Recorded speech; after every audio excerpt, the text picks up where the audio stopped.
Hi, welcome to Storytime. I always like a good Dr. Seuss book. And this one is Daisy Had Mayzie. It's one of his older books, but I always liked it. So let's see if we can trip right along through this. It's hard to believe such a thing could be true, and I hope such a thing never happens to you. But it happened, they say, to poor Mayzie McGrew. Uh-oh. Poor Mayzie. It happened like this. She was sitting one day at her desk in school in her usual way, when she felt a small twitch on the top of her head. So Mayzie looked up and she almost dropped dead. Something peculiar was going on there. A daisy was sprouting right out of her hair. Boing! Oh, Daisy.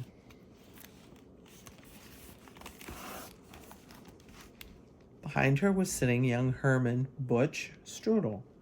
This looks like a daisy up here on her noodle. It doesn't make sense. Why, it couldn't be so. A noodle's no place for a daisy to grow. Then up spoke another boy, Einstein Van Tass, the brightest young boy in the whole of the class. It's a very odd place to be sprouting a daisy, but nevertheless one is growing on Mayzie.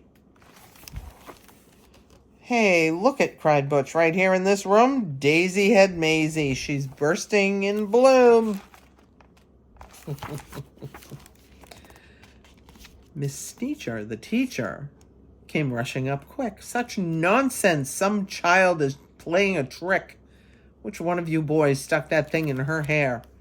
You know that a daisy could never grow there. But teacher, said Butch, I saw the thing rise right out of her head with my very own eyes. Just give it a yank if you think I tell lies.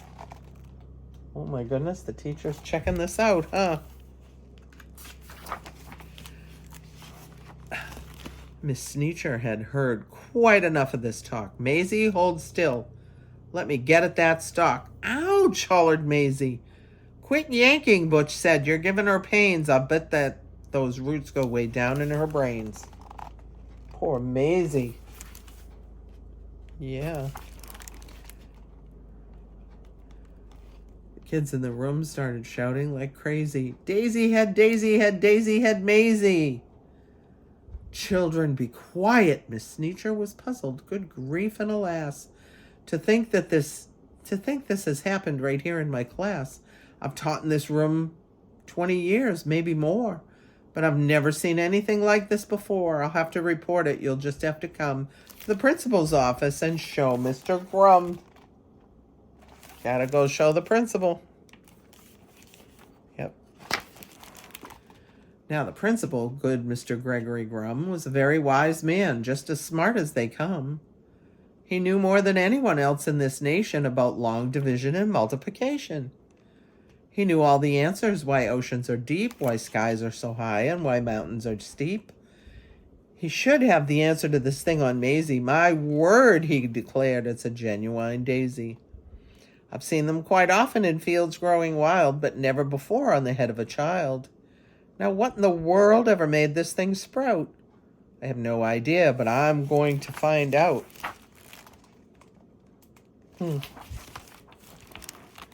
It says, daisies grow on the land. They grow between rocks. They grow also in sand. It mentions right here they can grow in a pot, but mention the head of a girl, it does not. Daisies, it says, sometimes grow in Alaska, also Missouri, Rhode Island, Nebraska. They grow in Japan and in Spain and Peru, in India, France, and in Idaho, too. They grow in South Boston and also in Rome. But why should they grow on this little girl's dome? Don't know. Say, look it, said Mayzie. It's wilting, said teacher. How wonderful, Mayzie. It soon will be dead. You'll be rid of that daisy in just a few minutes. Our troubles will pass, declared Dr. Grum. Take her back to the class.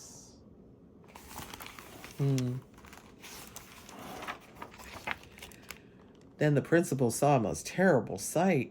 The daisy was dying, and that was all right. But that daisy was part of poor Mayzie McGrew, and Mayzie was starting to wilt away too. Teacher, said Grum, you know what I think? They're both going to die. Hurry, bring them a drink. This is a problem, said Grum with a frown. You take Mayzie away and you make her lay down. You lock her up tight in that room down the hall. There are quite a few numbers that I've got to call. Poor Daisy. Mayzie, Daisy. Get Maisie's mother on the end of the line. I need her here quickly while there is still time. Maisie's mom asked, what's all the fuss? Goodness to Betsy, I'll be on the next bus. A call to the shoe store reached Mr. McGrew. He answered while holding a customer's shoe.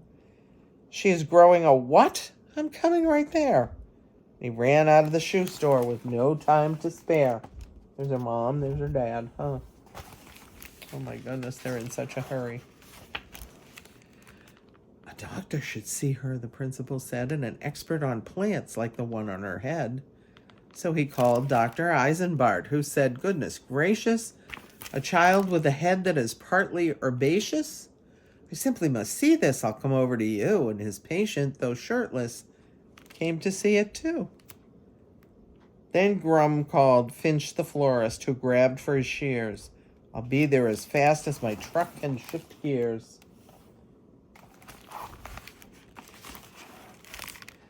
Meanwhile, poor Mayzie lay down on a couch. The daisy slumped down on its stem in a slouch. But the window was open because it was warm, and the sweet-smelling daisy attracted a swarm of bees. Bees, bees, bees. Oh, no. Oh, no. Mayzie jumped out the window. What else could she do? But the faster she ran, the faster they flew. In the park, she ran into Officer Thatcher. The bees on her heels were just starting to catch her. He said, wait a minute, kid, I'll be right back, and left Mayzie alone to fend off the attack. Poor Mayzie, she's having a day, huh? But Thatcher returned with a fishbowl and bucket, into which went the fish from the bowl. Then he stuck it on top of her head. She felt like a fool. Kid, I am taking you back to your school. Oh, my goodness. Poor Mayzie. Principal Grum didn't know what to do. It's worse, cried Miss Sneecher, much worse than we feared. The Daisy and Mayzie have both disappeared. Behind her came charging Mr. McGrew, chased by a customer, chasing his shoe. Finch the florist, Dr. Eisenbart too. Dr. Eisenbart's patient, and Mrs. McGrew. They were all there. Then the door opened, and in came poor Mayzie, wearing the fishbowl, protecting her daisy. Then Officer Thatcher, who looked all around, said, anyone here know this kid that I found? I think they do. Mama, cried Mayzie as she ran to her mother, but Mrs. McGrew stepped back with a shudder. I think I feel faint, she just managed to utter. Stand back, yelled the doctor as he looked about. Allow me some room to examine her sprout. The doctor approached, stethoscope to his ear, but the wail of a siren was soon all he could hear.